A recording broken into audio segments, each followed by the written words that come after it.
Eu falei para você que nós iríamos voltar e você nem iria perceber.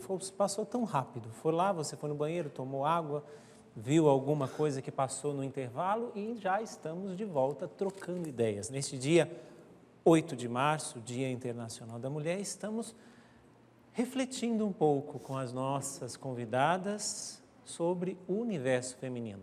Esse universo tão complexo, mas todo o universo é muito grande, por isso que já deram inclusive este nome, universo feminino, porque mesmo que nós quiséssemos entender, nós quereríamos ser deuses, porque somente Deus entende aquilo que Ele criou.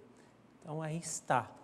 Não temos como entender, mas temos como aos pouquinhos adentrarmos para ir conhecendo e amando cada vez mais. Então, mande a sua pergunta, porque a Leila já está ali a postos, esperando a sua pergunta neste universo feminino. Leila. Padre, o Sérgio Luiz diz o seguinte: o que você tem a dizer da mulher que opta por cuidar da casa, do esposo e dos filhos, numa sociedade onde a maioria das mulheres são cobradas por trabalharem fora? Eu vou trazer aqui para a Bia, porque diante do que nós vemos realmente, que nós conversávamos anteriormente, essa luta de classe, e realmente a mulher é cobrada a isso, ela tem que também render, ela também... Só que, como nós vimos bem no primeiro bloco, ela deixou de ser aquilo que ela deveria ser. Como entrar nisso? Como viver isso? Como essa mulher pode viver isso, sendo que a sociedade vai cobrá-la viver diferente? Bom, eu não vou conseguir dar uma receita aqui nessa resposta, né? Acho que nem é o caso, né, do programa, mas vamos refletir. Primeiro tem a cobrança, né? A palavra cobrança nos tira uma certa liberdade de ação, né? Se eu sou cobrado, faço algo porque eu estou sendo cobrado, eu não estou agindo com a minha liberdade, né? Então, a mulher ter essa cobrança e agir pela cobrança e não pelo uso da sua liberdade, ela deve fazer penso eu, essa balança, né? O segundo que ele trouxe, o que você acha de uma mulher que opta? Excelente, ela fez uma opção, né? Uma opção de ficar em casa, de cuidar dos seus filhos, do seu esposo, é uma opção livre que ela faz para estar na sua família, exercendo o seu papel de mãe educadora, que é insubstituível, como diz João Paulo II, na Familiares Consórcio, e é mesmo. Por outro lado, na própria Familiares Consórcio, ele também... Para deixar claro, a Familiares Consórcio, o que é? É uma exortação apostólica de João Paulo II, a missão da família cristã no mundo de hoje. Ótimo. Então, a pessoa que se quiser aprofundar um pouquinho mais disso, ela pode procurar este livro de João Paulo II. João Paulo II. E ele traz justamente uma reflexão sobre essa pergunta, que entra um pouco com o que a Elaine disse, né, Elaine, que é a questão desses papéis a serem desempenhados. Eu parto da premissa da liberdade do amor, sabe? Eu penso que a gente não pode taxar as coisas, porque, como João Paulo II diz nessa exortação, ao mesmo tempo que ele diz a maternidade, como a Fernanda trouxe, é originário, é a vocação da mulher, também não podemos esquecer a mulher que precisa estar fora de casa para sustentar a família e viver a sua dignidade. Então, o que eu acho dessa opção? Fantástica. Para as mulheres que podem ter essa opção hoje na sua realidade. Esse é um ponto fundamental. Poder. Isso, a liberdade, é isso que eu quero trazer, né? Então, não é uma coisa fácil isso aqui. É bem delicado o assunto, e talvez a gente não consiga, né, esgotar. Porque, por cobrança, nem estar com os filhos, nem estar trabalhando. Não por cobrança, mas por um uso de uma liberdade em que eu escolho livremente o que eu vou fazer e o que vai ser melhor para mim e para a minha família. Só que isso tem muitas variáveis, né? Evidentemente, tem o egoísmo, tem o poder aquisitivo, né? Eu quero ter mais dinheiro. A pessoa, o valor é o dinheiro, e ela vai ter as suas escolhas. Não, eu penso que, enfim. E a gente poderia citar outras variáveis. Então, eu penso que a liberdade aqui precisa ser calçada no amor, né? No amor e na generosidade, sem perder o que eu disse antes, que é a definição do que é ser mulher. É um jogo de xadrez, na minha opinião, essa pergunta e a minha reflexão, mas as meninas podem complementar. Penso, padre, que isso tem muito a ver com a dinâmica familiar. A Bia fala de liberdade, eu acho que liberdade é o centro dessa escolha, que seja uma escolha sem sofrimento e que seja uma opção da família. Então, não quero porque quero me dedicar, ótimo. Posso fazer? Ótimo. Tem um desejo profissional que precisa ser realizado ou que quer ser realizado. Consigo administrar tudo isso? Perfeito. Se o tempo em casa determinasse algumas questões, né, a qualidade da criação dos filhos, nós não teríamos problemas com mães que ficam o dia todo em casa. Então, a gente não pode colocar isso como uma verdade absoluta, né? Ao mesmo tempo, eu também não posso retirar da mulher a possibilidade de que ela trabalhe, de que ela tenha a sua realização, e isso vai fazê-la mais completa nessa vida familiar. Então, exatamente, porque aí o drama, né, é estar inteira nessa decisão livre. Porque a gente atende as mulheres, escuta, né, graças a Deus, muitas mulheres, eu trabalhando no posto médico, escuto realidades de pessoas vulneráveis, pessoas que precisam, como eu disse, trabalhar, e eu fico refletindo, né? Sim. São dramas em que essa mulher precisa estar inteira nessa decisão e nessa opção, sem as cobranças, mas também sem uma cobrança que eu acho que é a pior, que é a cobrança dela mesma. Sim. Porque esse, para mim, é o drama pior. Porque é intrínseco de nós a maternidade, como nós dizíamos aqui, e claro que uma mãe, quando chega em casa, que ficou o dia inteiro fora e não viu o filho, e ela sabe que essa maternidade é insubstituível, ela vai dar um beijo naquele filho e fala, meu Deus, eu tive que ficar fora o dia inteiro, entendeu? Mas também aquela, não estou nem aí para essa criança, né, vou abandoná-los. E as consequências desse abandono da maternidade, nós vivemos hoje no século XXI, porque nós também sabemos que essa ausência tem aí as suas consequências, como também uma presença que não é presença também tem as suas consequências. Ou seja, o tema é bastante profundo. Eu quero complementar porque responde a pergunta da Vanessa, que está dizendo, estou assistindo, está muito bom, Deus abençoe pelas ótimas palavras. Responda. Já estamos respondendo as duas. Você acha possível e certo hoje em dia uma mulher cristã abandonar seu trabalho para criar e cuidar dos filhos em tempo integral, dona de casa? Você acha que estaríamos regredindo em algo nesse sentido, voltando a ser dona de casa? Eu só vou complementar com a minha opinião, né? Concordo aquilo que a Bia e a Elaine falou. Eu acredito que não é regredir. Se você tem essa oportunidade, é por um tempo, né? A fase, né, dos 2 até os 7 anos, onde a personalidade está sendo formada, é por um tempo. E é um tempo que não vai voltar. E é um tempo, é uma vida que quem vai prestar conta diante de Deus é você e o seu marido, né? Não é ninguém mais. Por isso tem que ser livre no amor, tem que ser bem pensado, bem conversado, porque precisa respeitar você, seu esposo, e lembrando que filho, né, nós não podemos terceirizar a educação. E aqui eu não estou questionando o tempo, né? Mas a questão, assim, de você entender que, diante de Deus, você vai prestar conta dessas vidas, né? Então, a pergunta é, a resposta é, se você tem essa oportunidade, você é livre, você vai fazer com amor, isso não vai te sobrecarregar de maneira que isso seja algo ruim para a sua família, nossa, que Deus te abençoe. Agora, se você não tem, também não se cobre, né? Dê o seu melhor naquilo que você pode, com a realidade que você pode. E você acha que, porque você viu o cenário aberto e o apresentador não estava lá, eu não fugi, eu estava aqui, mas é porque eu confio tanto nas nossas convidadas que eu deixei o cenário para elas. E olha como rendeu a conversa. Eu saí bem devagarzinho para ouvir a pergunta de uma convidada, de uma nossa visitante que está aqui, de uma da plateia, e elas conversaram e ficaram conversando ali, mas eu não fugi não, estou aqui, tá bem? Mas aí eu quero agora conversar. Por favor, fique em pé. Como é que é seu nome, de onde você vem? Qual que é a sua pergunta? Yara, sou de Coqueiro Seco, Alagoas. Bem-vinda. Obrigada. A A minha pergunta é para Fernanda.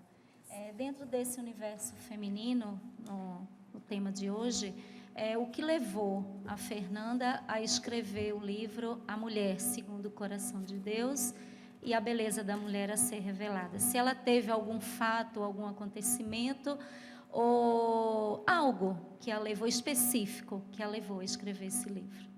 Muito obrigado pela pergunta. Fernanda. Obrigada pela pergunta. Bom, o primeiro, A Mulher Segundo o Coração de Deus, ele veio primeiramente a partir de vários depoimentos que eu fui ouvindo de mulheres de todo o Brasil, né? Como eu viajo muito em missão, e principalmente era pelo Revolução Jesus durante 5 anos, eu pude ouvir vários depoimentos de mulheres que tinham as suas perguntas em relação ao movimento, à teologia, à ideologia do feminismo. Depois começaram a me pedir, né? É importante que você escreva, registre isso que você prega, porque até então eu estudava, ministrava as palestras, mas não tinha uma literatura ali para indicar. E o terceiro ponto é o quê? Nós temos mas muita literatura evangélica. Nada contra, porque eu li várias e né, até indico.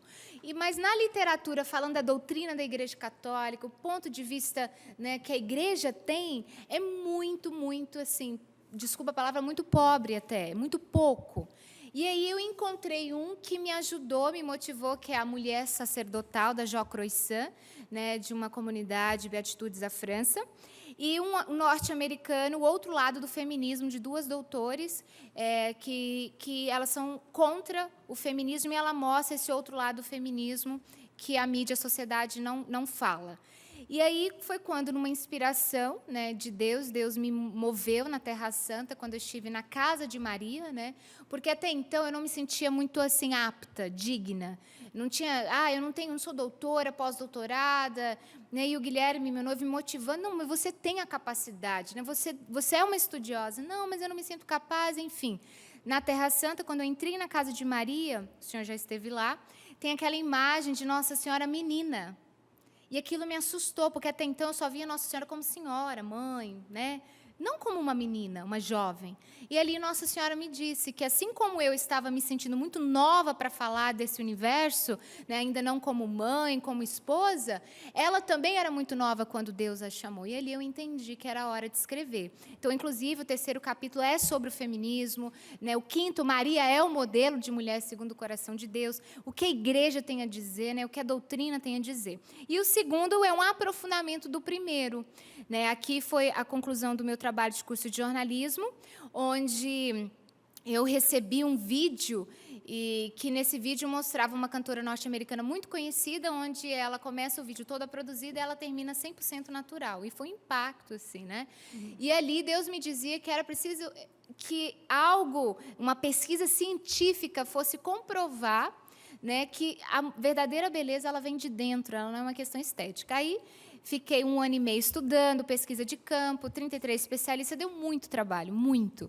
Né? Valeu a pena, valeu, mas deu muito trabalho mesmo, quem me conhece viu. E, no final, né, com a nota máxima ali na banca de TCC, foi aprovada e a editora Canção Nova pediu que eu reescrevesse. Porque aí, no meu TCC, não tem a minha opinião, tem a parte científica. E nesse eu opinei com orações e escrevi um 1º capítulo sobre a doutrina da Igreja Católica. Então, esses 2 surgiram a partir de um pedido das mulheres, e muito mais do que das mulheres, o próprio Deus foi me inspirando. É isso. Você pode adquirir os livros da Fernanda, como também todos os outros produtos da Canção Nova, ligando agora 3186-2600 e também pelo loja.cançãonova.com, loja.cançãonova.com. Obrigado, que Deus abençoe. Isso que quando nós escrevemos um livro, realmente é uma missão que fazemos. Né? Nós não sabemos onde vai chegar e que chegue a muitos corações, né? Não somente em língua portuguesa, mas quem sabe em breve em língua inglesa. Fico aí para você. Chegou uma pergunta que eu quero fazer a você, Elaine. Como uma mulher deve se comportar diante de um relacionamento no qual ela tem uma condição financeira superior ao do seu marido? Comentar um pouquinho sobre as consequências para o relacionamento em uma situação como essa. A mulher ela tem uma condição, aquilo que você inclusive disse no primeiro primeiro bloco. Essa mulher tem essa condição financeira superior do marido. Dá problema? É possível? Vou usar a expressão depende. Depende do quê? Depende das tuas expectativas e da sua percepção sobre o que é estar num relacionamento. Se para você, eu estou falando depende porque depende mesmo, padre. Se eu tenho um sonho ou um pensamento ligado a eu quero alguém que cuide de mim e me sustente, e eu penso nisso, porque a gente vive hoje, nesse momento social, em situações que muitas vezes, sim, a mulher ganha mais que o homem. Problema nenhum se essas duas partes se entenderem nesse aspecto. Ora, se financeiramente ela pode contribuir mais com a casa e ele menos, mas eu acho que aí entra uma outra dinâmica, como a mulher e como o homem se veem nessa condição. Porque, às vezes, o fato, por exemplo, dela ganhar mais pode ser um elemento de pressão para com o marido, que pode ter uma formação inferior, pode ter N aspectos, pode ter perdido a sua capacidade financeira, que é muito normal. Você tem 30 anos, você tem um salário, você tem 40, e, de repente, tem profissionais muito bons que, com 50 anos, são levados a, para continuar trabalhando, por exemplo, ter que se sujeitar a um salário menor. Conheço vários casais assim, vários. Muitos funcionam bem, porque chegar a um acordo familiar sobre isso, para muitos, é muito complicado. Porque ainda você tem que sustentar, você tem. E aqui, padre, eu não estou colocando nenhuma opinião, até para deixar bem claro, nada no viés, digamos, religioso, no viés mesmo social e de papéis. Todos esses combinados familiares funcionam de cada forma para uma família. E tem a ver com crenças. Eu falava disso hoje de manhã, até com os namorados aqui na Canção Nova. A gente falava sobre crenças. Às vezes eu tenho um conjunto de crenças. Uma vez uma pessoa dizia assim, eu quero alguém para cuidar de mim. Né? E, com isso, ela se vitimizava o tempo todo, para todas as situações, e cuidar em todos os aspectos. Ora, uma pessoa totalmente dependente, ela joga em cima do homem toda a responsabilidade. Então, acho que tem essa dinâmica importante de ser vista, padre. Como é isso para ambas as partes? Como é isso para você, mulher? Mas eu não quero ficar pagando tudo. Ok, combine proporcionalmente as coisas. Dentro daquilo que o homem pode fazer, aquilo que a mulher pode fazer. Isso é uma percepção que eu tenho a partir das vivências que eu tenho. Eu sei que a Bia vai completar, mas eu só dizer uma coisa até do ponto de vista masculino, que eu posso estar enganado, mas dentro de uma sociedade machista que nós temos, é quase inadmissível para um homem, por exemplo, no começo ali do relacionamento, ele sai, só se for muito moderno, né? Mas ele sai e fala assim, a gente vai rachar a conta. Ou a mulher toma a iniciativa e fala, eu pago. Isso. Eu acho que o homem que, sendo criado nessa sociedade machista, ele vai se sentir a última criatura da face da Terra. Quer um exemplo? Você vai a um restaurante e fazem uma refeição e se pede a conta. Para quem vai aquele negocinho, né? É cultural, então. O senhor. E, às vezes, acontece o quê? A mulher pega, né? E, às vezes, ela paga. Você pode olhar que o garçom, ou quem está perto, faz assim. Ou, às vezes, ela vai, ela coloca o dinheiro... Né? Isso, e ela passa para ele. Isso, e ele paga. E você para completar alguma coisa? Vou colocar outros elementos aí, mas acho que por aí também tem um caminho, né? Fazendo ao contrário, já que o senhor falou do homem, eu vou voltar aqui ao raciocínio. Do homem, essa coisa até antropológica do provedor, né? A Elaine diz, né? Essa coisa do homem, do provedor, né? Aquele que cuida da família, né? Isso é a identidade masculina, né? Não do quanto ele ganha, mas nesse sentido do ontológico, vamos dizer assim, que ele é o provedor, que é o que cuida, que se pegar fogo aqui, as mulheres gritam e o padre Anderson vai buscar uma solução para apagar o fogo. Provavelmente, né? Nós vamos gritar. Claro. Né? Então, isso Espero que não pegue. Não, gente, eu não estou também querendo, não. É só um exemplo que... né? Para deixar essa coisa meio que clara, né? E uma outra coisa que eu penso que nessa questão financeira é um risco de viver uma interdependência dos cônjuges, né? Interdependência dos esposos. E essa questão financeira fizer com que o esposo e a esposa vivam juntos, porém separados, é um problema. Eles estão justapostos, mas não estão vivendo o matrimônio. Entende? Então, é o tipo... uma coisa polêmica, mas não vamos entrar. A conta corrente é conjunta ou é separada? Pode entrar, se você quiser. Uma pergunta. Para polêmica também. Né? Isso é bem comum. Se a conta é conjunta ou é separada. Entende? Então, ver até que, se não tem problemas seríssimos de relacionamento. Evidente, a dominação, né? Porque tem se numa relação de matrimônio existe o dominado e o dominador, não é uma relação de matrimônio. Precisa haver um encontro de duas identidades muito claras que se encontram e que não perdem a sua individualidade. Entende? E essa questão financeira, se ela não é bem compreendida, mas bem, assim, a gente não vai entrar...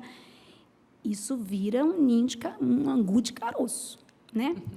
Então, a interdependência dos cônjuges, a interdependência dos esposos, os esposos precisam estar atentos, não só nessa questão financeira, porque se eu tenho uma vocação ao matrimônio, eu já tenho uma vocação a viver em comunidade, a viver uma família. Senão eu tinha sido...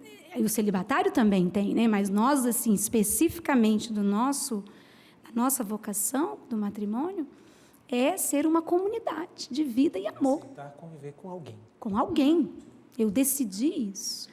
Então, isso é, vamos dizer, a base, né? E aqui nós estamos pegando uma ramificação. Então, eu queria trazer esses dois elementos, do homem do provedor, e ter esse respeito ao homem, porque isso também ajuda ele a manter a sua identidade. Precisamos de homens com identidade firmes, até porque a gente devia até entrar na questão do homossexualismo, não é o caso. E o outro elemento de estar atento. Sim. E essa sombra, isso que está entrando no meu matrimônio, está fazendo eu viver sozinha? Está fazendo eu viver como solteira? Porque senão eles estão justapostos, mas não estão vivendo uma comunidade. Entendeu? Isso vai para a relação sexual, isso vai para tudo que comporta a vocação do matrimônio, né? Porque senão, dentro de uma realidade de relacionamento, até mesmo relacionamento conjugal, nós vamos cair de novo na luta de classes. Isso aqui é um viés perfeito. A faca e o queijo estão na mão. O que é interessante, até vamos trazer um pouco do próprio ato da criação, né? Quando Deus criou a mulher, Ele tirou da costela para que ela não fosse dos pés, para não ser inferior, para que ela não fosse da cabeça, para não ser superior, mas para estar do lado. Né? Então, eu acho que aqui entra muito dessa realidade de que, realmente, nós precisamos ainda voltar à nossa primeira conversa. É preciso saber quem é o homem, quem é a mulher. E quem vai afirmar um ao outro? Primeiramente, Deus. Mas o homem precisa ajudar a mulher a ser mulher. E você, mulher, ajude o homem a ser homem. Porque aqui eu vou falar do meu lado, do meu universo masculino. Fique à vontade. Tem muitas mulheres que nos ajudam a ser homens. Mas tem muita mulher que atrapalha. Opa! Né? Por isso é preciso famílias novas. Para o mundo novo. Por isso, faz o seu convite, Bia. Nós estamos há um mês, né, de um aprofundamento, né, desde 2011, nós promovemos esse aprofundamento aqui na Canção Nova. Esse aprofundamento do Centro de Formação, Famílias Novas, ele sempre terá o tema sexualidade e afetividade, né? E nessa edição desse ano, 8 a 10 de abril, anotem aí na sua agenda, daqui um mês, né? 8 a 10 de abril, nós vamos estar fazendo esse aprofundamento, sexualidade e afetividade, dom de Deus. As inscrições já estão abertas, você pode entrar pelo site eventos.cançãonova.com e o aprofundamento em abril vai estar lá, já reserve sua vaga, porque são vagas limitadas, uma vez que é no auditório. E nós vamos contar com a presença do padre Rafael Solano, que é da Arquidiocese de Londrina, se estiver nos assistindo, um abraço. Ele é mestre e doutor em Teologia Moral pela Pontifícia Gregoriana de Roma e pós-doutorado em Teologia Moral e Família pelo Pontifício Instituto João Paulo II de Roma. Ele atua como consultor da CNBB, setor Vida e Família, e como professor de Teologia, Moral e Bioética na PUC do Paraná, e tudo mais algumas coisas, porém é um homem muito sensível ao universo feminino e um estudioso, né, das famílias. E também a doutora Roberta Castro, que é ginecologista e obstetra, que estará conosco, e eu também estarei lá aprendendo com eles. 8 a 10 de abril, Aprofundamento, Sexualidade e Afetividade, um Dom de Deus, eventos.cançãonova.com, reserve a sua vaga. Nada melhor do que ter a convidada fazendo o seu convite. Você gostou? Gostei. Ah, Olha, que bom. parabéns para você. Por isso que eu digo que neste programa não precisava nem ter eu. Vocês três se virariam. Por isso que nós voltamos daqui a pouco. O meu papel é só esse. Nós voltamos daqui a pouco, trocando ideias.